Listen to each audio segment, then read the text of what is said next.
జాతీయవాద జర్నలిజానికి అసలైన వేదిక నేషనలిస్ట్ హబ్ ని సబ్స్క్రైబ్ చేసుకోండి. నోటిఫికేషన్స్ కోసం బెల్ ఐకాన్ పై క్లిక్ చేయండి.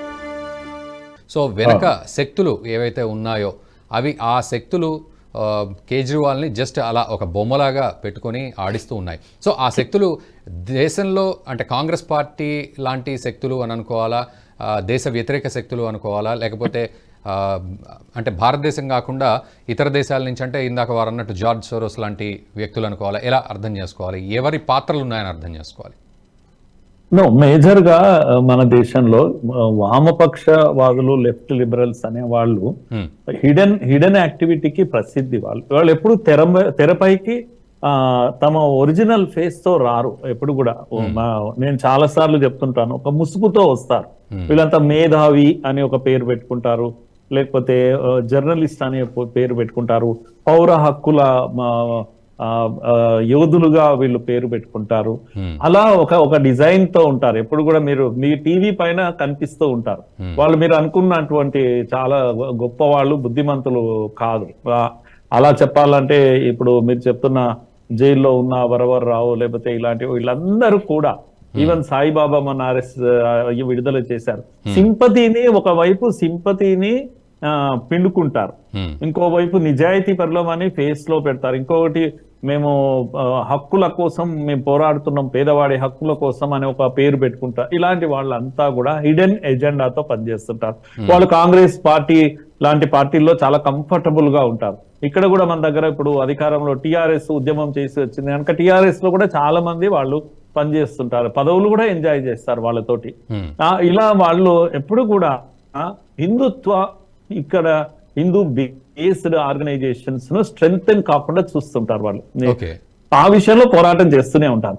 వీళ్ళు విదేశీ శక్తులతో అవసరమైతే చేతులు కలుపుతూ ఉంటారు. మీరు అమెరికాలో లేకపోతే యూనివర్సిటీస్ లో డిస్మాంటిలింగ్ హిందుత్వ లాంటి సెమినార్లు ఎందుకు జరుగుతాయండి? డిస్మాంటిలింగ్ హిందుత్వను విధ్వంసం చేయడము అని అర్థం. దాని అర్థం చేయడానికే సెమినార్లు అక్కడ జరుగుతాయి. ఈ సెమినార్లు ఎవరు ఉంటారండి? వీళ్ళే ఉంటారు. కేజ్రీవాల్ లాంటి మనుషులందరూ అక్కడ పనిచేస్తుంటారు.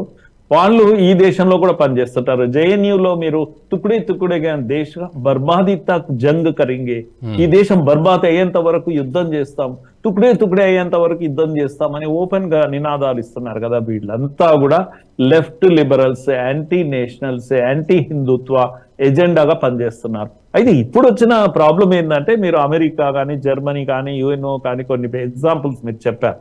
వీళ్ళు కొత్తగా లేరండి. ఇప్పుడు భారత్ బలపడుతుంది అండి. భారత్ సింగిల్ పార్టీ దీంట్లో నడుస్తా ఉంది. మొదటి చాలా ఏళ్ల తర్వాత, 30-40 ఏళ్ల తర్వాత.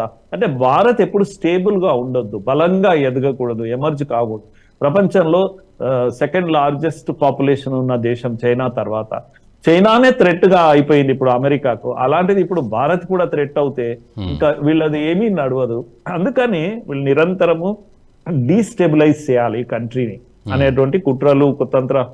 కాంగ్రెస్ ఉన్నంత కాలం వీళ్ళకి ఏం ప్రాబ్లం లేదు. హ్యాండ్ ఇన్ గ్లోగా కాంగ్రెస్ తో చాలా పనులు చేసుకుంటారు.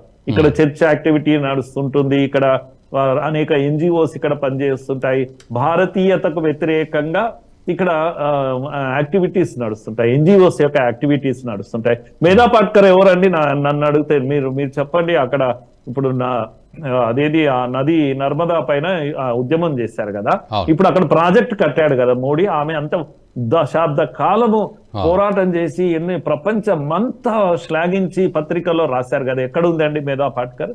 ఇప్పుడు అక్కడ ప్రాజెక్ట్ వచ్చింది, సస్యశ్యామలం అయిపోయింది, గిరిజనులు హరిజనులు అందరినీ కూడా కలుపుకొని ప్రభుత్వం పోతుంది, గ్రీనరీ పెరిగిపోయింది, ఎడారి తగ్గిపోయింది. ఇది ఒక నర్మదా కారణంగా మధ్యప్రదేశ్ వరకు నీళ్లు వచ్చాయండి. ఇదే ప్రాజెక్టు ఎన్విరాన్మెంటలిస్ట్ గా వీళ్ళు పోజ్ పెట్టి ఉద్యమాలు చేశారు కదా. ఎక్కడున్నారు మేధా పాట్కర్ అని అడుగుతున్నాను. మేధా పాట్కర్ చెప్పినట్టు మనం నోరు మూసుకొనుకుంటే మన దేశం సస్యశ్యామం అయ్యేదా? ఇంత పంట పండేదా? మరి కనుక వీళ్ళు మేధావులు కాదు, వీళ్ళు దుర్మార్గులు. ఈ దేశం పైన వాళ్ళ ఎజెండాను పెట్టి ఏంది ఎన్వైరన్మెంటలిస్ట్ గా ఇంకేదో రకరకాల హిడెన్ ఎజెండాతో పనిచేస్తారు. అలాగే ఈ కేజ్రీవాల్ అనేవాడు ఒక హిడెన్ ఎజెండాతో, ఇంటర్నేషనల్ ఏజెన్సీస్ యొక్క హిడెన్ ఎజెండాతో ఇక్కడికి వచ్చాడు. ఏ టైంలో కాంగ్రెస్ బలహీన పడిపోతుంది, మోడీకి ధీటుగా నిలబడేటువంటి శక్తులు ఈ దేశంలో లేవు. కనుక నెక్స్ట్ ఆల్టర్నేటివ్ ఏంటి అంటే నీతి నిజాయితీకి పెట్టింది పేరు ఈ పార్టీ అని ఒక కొత్త పార్టీని తయారు చేసి, నేను చెప్పాను ఇంత మొదలు, టైలర్ మేడ్ అని అంటారు.